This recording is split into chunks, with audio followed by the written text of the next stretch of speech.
해주세요. 안녕하세요. 반갑습니다. 네, 반갑습니다. 위, 아래, 위, 아래. 이 방송 사고라는 게 네, 언제든 네. 있을 수 있는 건데, 예, 위, 아래. 우리는 위, 이제 아래. 네. 자, 다시 한번. 저희가 1.5배속으로 방송하고 네. 0.5배속으로 천천히 들으세요. 네, 그러세요. 네. 네. 자, 오늘 화학은 이제 저번 시간에 이제 원자 반지름까지 했고, 오늘 이제 이온화 에너지 할 차례인데요. 이 앞에 상당히 신선한 우리 EXID 걸그룹이죠. 네. 있습니다. 이 위아래가 왜 있는지 네, 네. 잠시 후에 확인하시면 궁금해. 되고요. 예, 너무 궁금하네요. 넘어가겠습니다. 저기요. 일단 눈 정하시고요. 네, 네, 네. 넘어가겠습니다. 이온화 에너지는 뭐냐면 전자를 원자에서 예. 떼어내는 거라고 할 수 있겠죠. 이온화되는데 필요한 에너지. 그렇습니다. 그렇죠. 말 그대로 그건데 정확한 정의는 여러분 좀 알고 있어야 되거든요.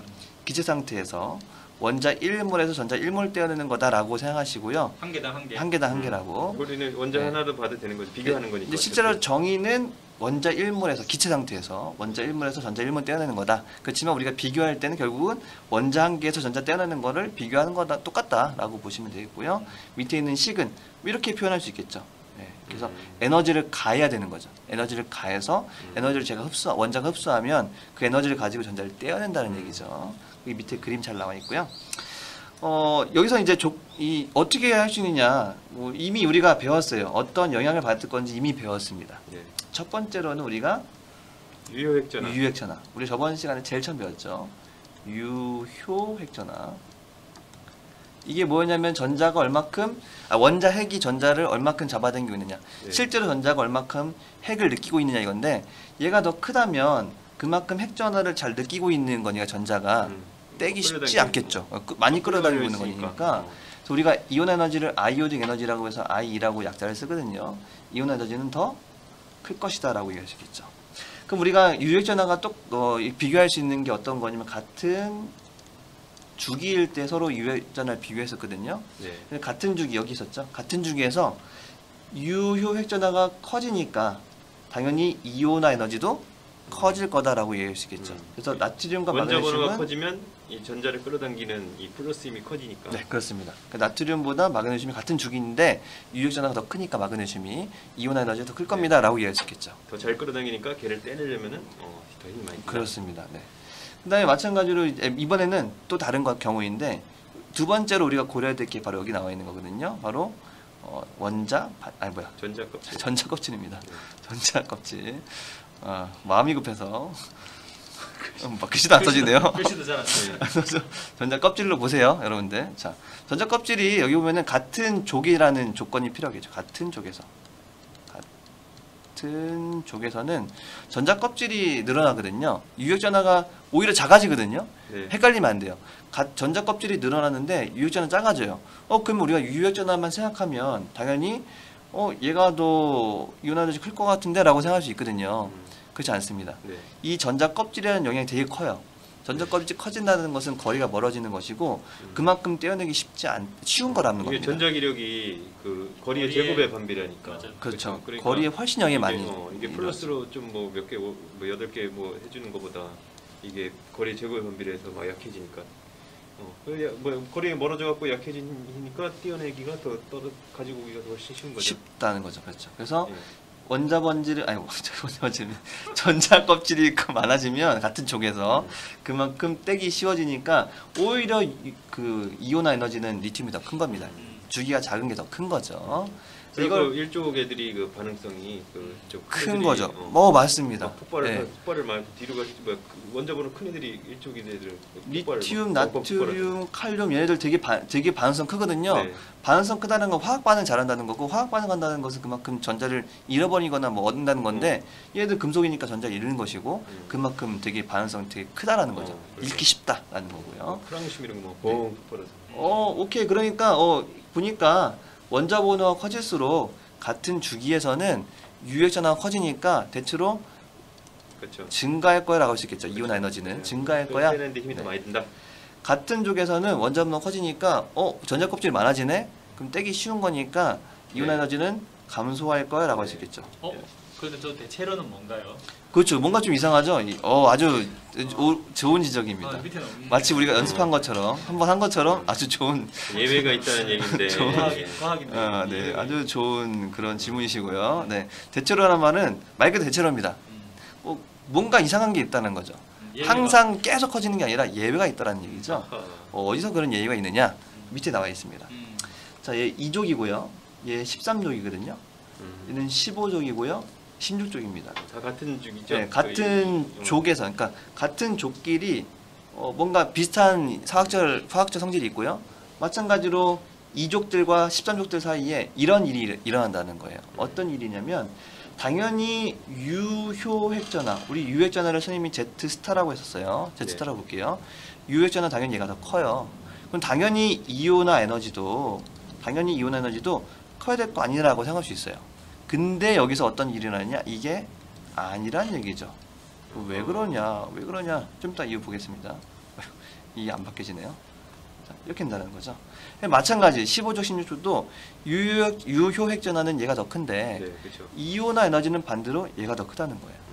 그럼 왜 이러느냐? 밑에 얘를 좀 보겠습니다. 자, 우리 베릴륨과 붕소를 보면요, 이 2족이라서 네. 2족이라서 ES 오비탈의 전자가 2개 쌓여 있고요. 그 다음에 붕소 같은 경우는 여기에 EP 오비탈의 전자가 들어있거든요. 그럼 이렇게 생각할 수 있습니다. 우리가 ES에 있는 오비탈을 여기 오비탈에 들어있는 전자를 떼어내는 거랑 EP에 있는 오비탈에 있는 전자를 떼어내는 거랑 누가 더 쉬울 거냐라는 건데요. 여기 결국 떼어내는 거는 우리가 상관없는 전자 껍질로 보내버리는 거랑 똑같거든요. 근데 ES랑 EP랑 에너지 자체가 달라요, 애초에. 똑같은 에너지 출발선에서 출발하는 게 아니라 에너지가 다릅니다. 한마디로 베릴륨이 붕소에 있는 전자의 에너지가 더 앞서 있는 거죠. 그럼 그만큼 더 도달하기 쉬운 거니까 얘가 더 떼어내기 쉽다라는 거죠. 에너지 준위가 확 달라지니까 거기서 네. 이제 떼기가 훨씬 쉬워지죠. 그렇습니다. 그래서 여기서는 이게 전자 껍질 아까 전자 껍질하고도 약간 비슷하네요. 그렇죠. 그러네요. 전자 껍질 커지면 이게 하나를 알면 둘을 아시는 커져도, 맞습니다. 그 차이가 더 큰 것뿐이지 첫 번째 전자 껍질과 두 번째 전자 껍질 차이랑 똑같은 얘기입니다. 네. 오비탈이 달라질 때 맞습니다. 에너지 준위 네. 자체가 다른 오비탈에 있는 전자를 떼어낸다 보니까 네. 이만큼 차이가 나는 교과 거죠. 선생님들께 네. 안내드립니다. 우리 친구들이 밥 먹으러 갈 시간이네요. 체온계로 학생들의 발열 체크를 부탁드립니다. 여러분 집에서 잘 관리하고 계시죠? 발 체크 꼭 하세요. 네. 자, 그 다음에 여기서는 왜 그러느냐? 여기서의 전자 배치를 보면요, 이제 좀 지워서 질소 같은 경우는 여기 피오비탈의 전자가 3개가 있고요. 이렇게 하나, 둘, 세 개 원자까지 있고요. 5개니까요. 네, 5개니까 하나, 둘, 셋, 5개 있는 거죠. 네. 그 다음에 이제 산소 같은 경우는 여기 전자가 하나 더 있어요. 그럼 이제 우리가 전자를 떼어낼 때 생각하면 질소 같은 경우는 요놈 떼어내는 거고요. 산소 같은 경우는 요놈 떼는 거예요. 누가 더 쉬울까라고 생각하면요, 우리 질소 같은 경우는 하나의 오비탈의 전자가 하나 있는 놈이기 때문에 되게 나름 안정합니다. 근데 우리가 저번에 얘기했지만 하나의 오비탈의 전자가 2개 들어있으면 아무래도 불안정하겠죠. 서로 밀어낼 것 같아요. 네, 그렇습니다. 가까이 그래서 마이너스 놈을 가까이 붙여놓으니까. 맞습니다. 그래서 여기 산소에 있는 이 전자는 질소에 있는 것보다 더 잘 튀어나와요. 네. 이 안에 있던 전자들과 밀어내고 있다는 얘기죠. 이미. 유혈전화가 당기는 거에 비하면 이게 그렇습니다. 효과가 더 크다는 거죠. 네, 그렇습니다. 유효전화가 커지긴 하지만 그래서 잡아당기는 힘도 나름 세진 것 같지만 이오놈의 전자 반발력이 반발력이죠. 있기 때문에 그냥 바로 옆이니까 뭐. 네, 그렇습니다. 그래서 이 전자들의 반발력 때문에 튀어나온다라고 생각하시면 되고요. 그래서 우리가 이렇게 정리할 수 있습니다. 2족과 13족의 이온 에너지의 주기성에 반대 현상이 일어나죠. 네. 이거는 계속 S 커져야 되는데 오비탈과 커지다가 그렇죠. 줄어들고. 네, p 오비탈 때문에 이런 에너지 준위 차이 때문에 일어나는 거고 에너지 준위 차이라고 보시면 되겠고요. 15족과 16족은 방금 보니까 전자들의 반발력 때문이다라고 생각할 수 같은 있겠죠. 방에 네. 둘이 들어가니까. 네. 그래서 여기서 이제 우리가 정리하자면 같은 그 주기에서 이온 에너지가 그냥 커지는 게 아니라 뭔가 좀 삐끗하는 부분이 있는데 이게 바로 EXID한테 여러분들이 감사해야 될 이유입니다. 그러니까 지금까지는 이제 원리에 대해서 알아줬고 우리가 원리보다는 꼭 기억할 게 그런 쉽게 외우는 방법. 그렇습니다. 우리 필쌤만 하는 여기 아. 필살기입니다. 한번 다 같이 한번 필살기. 불러볼까요? 고마워, EXID. 실제로 이거 제가 근데 실제로 EXID 처음 나왔을 때 이걸 도입했어요 바로. 필쌤이 거의 처음이네. 5년, 4년, 원조. 네, 5년 전인가 원조. 6년, 4년 전인가? 원조 해장국집이네. 네, 그때 여기가. 자, 한번 같이 불러볼까요? 시작. 위, 아래, 위, 아래. 그 다음에 이게 더 있어요. 왜냐면 우리 1주기는, 하나의 주기는 8개 원자가 있지 않습니까? 네. 고마워, 엑시드 이렇게 되어 있습니다. 아하. 네, 이렇게 해주시고요. 네, 엑시드 너무 옛날 고마워. 사람 보면 그 중에서 대표 멤버는 얘기 안 했겠습니다. EXID인데 발음이 어려우니까 엑시드로 그냥 하겠습니다. 그렇네요. 얘가 지금 1족이고요. 얘가 2족이고 얘가 13족. 2족과 13족 사이에 삐끗하는 부분. 네. 14족, SP 예, 15족이고요. 때문에. 예, 16족이고 여기는 여기는 전자반발 때문에 17족이고 18족입니다. 아, 벌써 다 외워진 것 떨어지고요. 그 다음에 주기 바뀌면 에너지가 뚝 떨어지겠죠. 네. 전자 껍질이 많아지니까 뚝 떨어지는데 주의할 거는 같은 족에서 원자분호 커지면 더 작으니까 이렇게 떨어지고요. 네. 또 위, 아래, 위, 아래, 위, 고마워, 고마워, 엑시드. 엑시드 한 다음에 네. 또 떨어지고 이렇게 위로. 여기까지가 20번이에요. 원자번호. 그리고 앞에 여기 1주기도 빠졌거든요. 1주기 마찬가지로 올라갔다가 떨어지면 됩니다. 이렇게. 네. 수소, 헬륨. 수소, 헬륨 이렇게. 이런 식으로 1번부터 20번까지 벌써 다 외웠네요. 이윤 에너지를 외우시면 되겠습니다. 위아래 위아래만 네. 하면. 자, 그래서 이거 이제 과제인데요. 인과 질소와 황을 우리가 주기표에서 이렇게 그릴 수가 있거든요. 2주기, 3주기, 15족, 16족. 자, 이들 사이에 이온 에너지를 비교해 보는 게 오늘의 과제입니다. 아하. 아주 쉽죠? 아, 예, 네. 우리 위아래 엑시드한테 물어보면, 예. 엑시드가 다 끼워놓으면 되겠네요. EXID한테 물어보면 아주 쉽습니다. 네. 네. 이 원조로 이렇게 이런 정보를. 그러니까 이 원리를 우리가 착 알았지만은 이 원리를 기억하면서 또 우리가 요 외우는 방법. 그렇죠, 하는 예. 게 이렇게 아주 쉽게 외우시면 되겠습니다. 장세 빨리 가셔야 되겠네요. 네, 빨리 가야 되겠습니다. 이것은 다음 시간에 보겠습니다. 수고하셨습니다. 수고하셨습니다.